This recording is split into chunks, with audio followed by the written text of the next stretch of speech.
आउ गोटे दिन पर नुआ वर्ष 2024 को विदाय दे 2025 को स्वागत करेंगे समस्ते। तेबे देवादेवी को दर्शन कर वर्ष आरंभ कले वर्ष सारा शुभफल मिले बोली विश्वास रही। सेथिपाई एही नववर्ष दिन देवादेवी पीठरे लक्षाधिक पर्यटक तथा श्रद्धालुंकर समागम देखा मिलता है। घटगाँ मां तारिणी मंदिर में श्रद्धालुं व्यापक व्यवस्था करा जायछि। नुआ वर्ष में घटगाँ में 2 प्लाटून रु ऊर्ध्व पुलिस फोर्स मुतयन रहिबे। एने अधिक सूचना देउछंती आम घटगाँ प्रतिनिधि विश्वामित्र पात्र।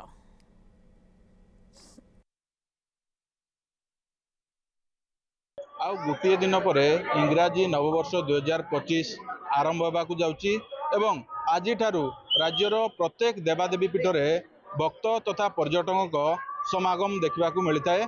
कारण जो नवा वर्ष रही नवा वर्ष को प्रत्येक हिंदू धर्मीय व्यक्ति देवादेवी को दर्शन करी वर्ष आरंभ कर विश्वास रही देवादेवी को दर्शन करी वर्ष आरंभ कले वर्ष सारा मंगल होता है सुफल मिलता है। तबे आम बर्तमान उपस्थित अच्छु केन्दुझर जिलार अधिष्ठात्री देवी घटगाँ मां तारिणी पीठरे एठार व्यापक व्यवस्था कराई प्रशासन तरफ आगामी इंग्राजी नववर्ष आम बर्तमान मुख्यशाला पाखे अच्छु दृश्य देखापी चाहिए केवल भाव ब्यारिकेड्र व्यवस्था कराई पूर्वानुमान कर नवा वर्ष अवसर इंग्राजी नववर्ष अवसर में पाखापाखि मंदिर परिसर जो रही पाखापाखि 8 गोटी ब्यारिकेड्र व्यवस्था कराई भोग लगे 6टी ब्यारिकेड कराई साधारण दर्शन जो मैंने केवल दर्शन करने आसवे तांकों 2टी दाड़ीर व्यवस्था कराई देखिपे सीधा सड़क दृश्य केवल भाव आज भी भक्तों समागम देखा मिली। आज पर भक्तों समागम देखा मिलला। आम सहित अच्छा मंदिर कार्यनिर्वाही अधिकारी संजीव महापात्र सहित अधिक आलोचना कि कौन कौन सब व्यवस्था कराई आगामी नववर्ष में। सर स्वागत करी न्यूज 7 को कौन कहे आउ गोटे दिन पर इंग्राजी नववर्ष पाखापाखि आज भक्तों समागम देखा मिलला। तबे कौन कौन सब व्यवस्था कराई नववर्ष स्पेशल जमातारिणी भक्तों समागम आज्ञा 23 तारिख हो 23 तारिख में असंभव धरण भिड़ होम से भिड़ को दृष्टि रखिकी भक्त मान सब बंदोबस्त दर्शन आउ भोग लगे अलग अलग धाड़र बंदोबस्त करूँ। जो मैंने भोग नहीं आसुँच अलग जो मैंने साधारण दर्शन आसुँच अलग धाड़र बंदोबस्त कराई। गत काली आज्ञा प्रबल भिड़ होता एमती रास्ताघाट भी बंद हो गला। गत वर्ष नवा वर्ष पाखापाखि 1.5 लाख ऊपर लोक होते एथर भी 2 लाख लोकर आकलन करके सब बंदोबस्त कराई। जिला प्रशासन पुलिस प्रशासन मान नहीं केमती भक्त मान श्रृंखला दर्शन करेंगे तार बंदोबस्त कराई। पार्किंग व्यवस्था केमती कौन कराई कहीं जेहेतु नववर्ष में लक्षाधिक भक्तों समागम हम आम काली पुलिस प्रशासन सागर आलोचना करूँ। जो हाट पड़िया अच्छी से 1 तारिख दिन हाट पड़िया स्टाडियम पाखे पार्किंग बंदोबस्त कराई। बाकी जो मैंने एपटू भी आसवे ये कराई पार्किंग स्थल मंदिर पर्यटन आसापी भक्त मानी आम 4टा मागणा बस बंदोबस्त भी करूँ।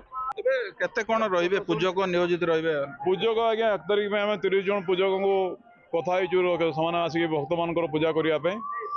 बाकी 108 नड़िया द्वारसंडे पिटा जीव आउ मंदिर जो पहड़ पड़ा समय एवं मंदिर जो सका जो भोर खोले ता समय बदल पूजक मान सागर आज बैठक अच्छी बैठक पर तार केतबले मंदिर पहड़ खोल आतबले मंदिर सका केतबले खोल दिन बेला पहड़ पड़ो कि नहीं तार निष्पत्ति नि।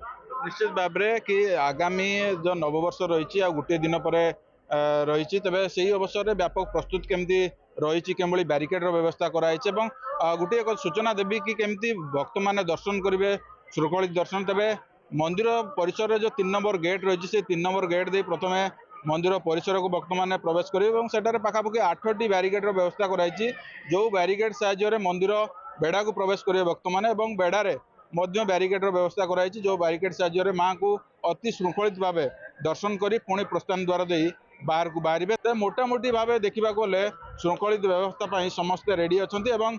जहाँ आम कथा होलु पुलिस अधिकारी सहित कहवा कथा नववर्ष अवसर में पाखापाखि 2 प्लाटून फोर्स मुतयन रे भक्तों श्रृंखलित दर्शन भक्त मैंने केवल भाव मंदिर को आसवे दर्शन कर निज निज स्थान को पुणी फेरीजे से नहीं व्यापक प्रस्तुत कराई। जहाँ भी हो इंग्राजी नववर्ष अवसर में घटगाँ को आसी समस्ते अति श्रृंखलित भाव दर्शन कर निज निज घर को से कामना करुँ।